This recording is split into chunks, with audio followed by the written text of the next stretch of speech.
जादुई बिजली। एक गांव में रामू, सोनू और मोनू नामक 3 दोस्त रहा करते थे। रामू एक किसान था। वो खेत में काम करके खुश रहता था। सोनू एक दूध वाला था। मोनू एक दुकानदार था। एक दिन तीनों दोस्त शहर को कुछ काम से गए।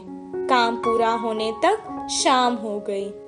शाम को जब वो लौटकर गांव वापस जा रहे थे, उनको जंगल पार करके वापस जाना था।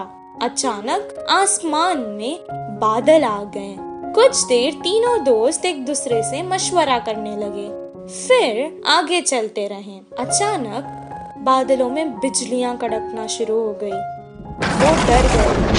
सोनू ने कहा, बाप रे, बिजली को देख रहे हो? लगता है आज तो हम जंगल में ही फंस जाएंगे। हाँ, सही कहा तुमने। आज तो ऐसे ही लगता है। बहुत रात हो चुकी है। अब हमें आगे नहीं जाना चाहिए। हम जंगल के बीचों बीच है। अब अगर हम आगे जाएंगे तो भी खतरा है, पीछे जाएंगे तो भी खतरा है। इससे बेहतर है हम आगे चले जाएं। इतना कहकर वो बैलगाड़ी आगे चलाने लगा। थोड़ी दूर जाते ही जोरों की बारिश शुरू हो गई। जंगल में बहुत ज्यादा अंधेरा था और ऊपर से तेज बारिश और बिजलियां कड़क रही थी। ये सब देखकर वो डरने लगे। अचानक उनकी बैलगाड़ी के सामने एक बड़ा सा पत्थर आ गिरा। तीनों बैलगाड़ी से उतर गए और एक पेड़ के नीचे रुक गए। मैंने तो पहले ही कहा था वापस चले जाएंगे। सब देखो क्या हो गया। तुमने रामू की बात मानी ना, ऐसे ही होना था। पेड़ के नीचे खड़ के वो बारिश के कम होने का इंतजार करने लगे। आसमान से एक बहुत बड़ी बिजली उनके आगे खड़कने लगी। जंगल में बहुत ज्यादा अंधेरा था और ऊपर से तेज बारिश और बिजलियां भी कड़क रही थी। ये सब देखकर वो डरने लगी। उन्हें समझ आ गया था कि ये सब कुछ किसी दुर्घटना की ओर इशारा है।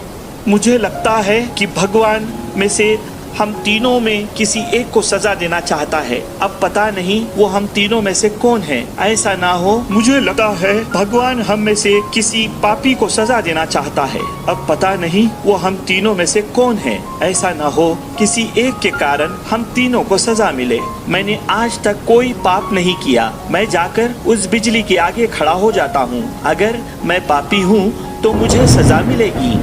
जैसा उसने कहा था उसे कुछ नहीं हुआ। वो वापस पेड़ के नीचे आकर खड़ गया। मोनू भी अपने मन में सोचने लगा, उसने तो कभी कोई पाप नहीं किया था।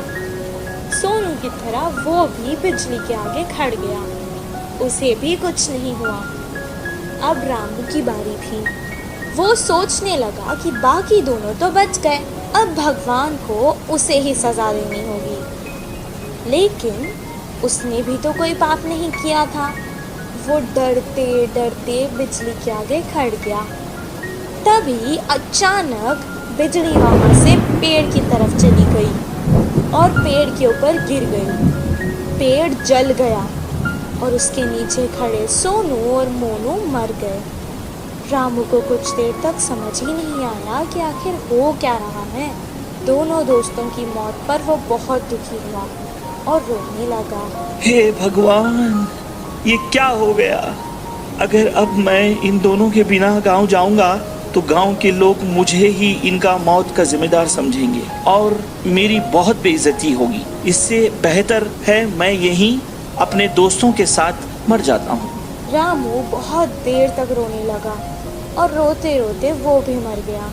और अचानक एक देवी आकाश से प्रकट हुई और वो रामू की अच्छाई से बहुत खुश हुई। इसलिए उसने तीनों को जीवित कर दिया। रामू, तुम बहुत अच्छे हो इंसान। रामू, तुम बहुत अच्छे इंसान हो। तुमने कभी कोई पाप नहीं किया है। और तुम्हारे ये दोस्त सोनू, ये जो दूध बेचता था उसमें पानी मिलाया करता था और दूध को बहुत महंगे दाम पर बेचता था।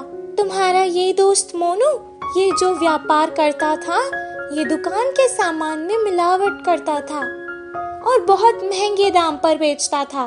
तुम ही बताओ, क्या ये पाप नहीं? पर तुम बहुत अच्छे हो, सबकी मदद करते हो। तुमने ऐसे पापियों के लिए अपनी जान दे दी। मुझे अच्छा लगा। अब मैंने खुश होकर तुम तीनों को जीवित कर दिया है। सोनू, मोनू, तुम्हारी जिंदगी का कारण आज रामू है। अपने पाप छोड़ दो और अच्छे इंसान बन जाओ। सोनू मोनू ने अपनी गलती का पश्चाताप किया और अपने आप से वादा कर लिया कि अब वो कोई पाप नहीं करेंगे, और रामू जैसा अच्छा दोस्त पाकर वो बहुत खुश हुए। तीनों बैलगाड़ी में बैठकर वापस गांव आ गए। अगले ही दिन से वो अपने अपने काम पर लग गए। सोनू अब दूध में पानी बहुत कम मिलाता था और मोनू सही दाम पर सही तोलकर बिना मिलावट वाला सामान बेचता था। इस कहानी से हमें ये शिक्षा मिलती है कि अगर हम अच्छा करेंगे तो हमारे साथ अच्छा ही होगा।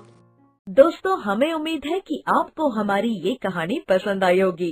कृपया हमारे चैनल को सब्सक्राइब करें और सभी अपडेट्स के लिए बेल आइकन जरूर दबाएं। और हाँ, वीडियो लाइक और शेयर करना मत भूलिएगा। Bye bye.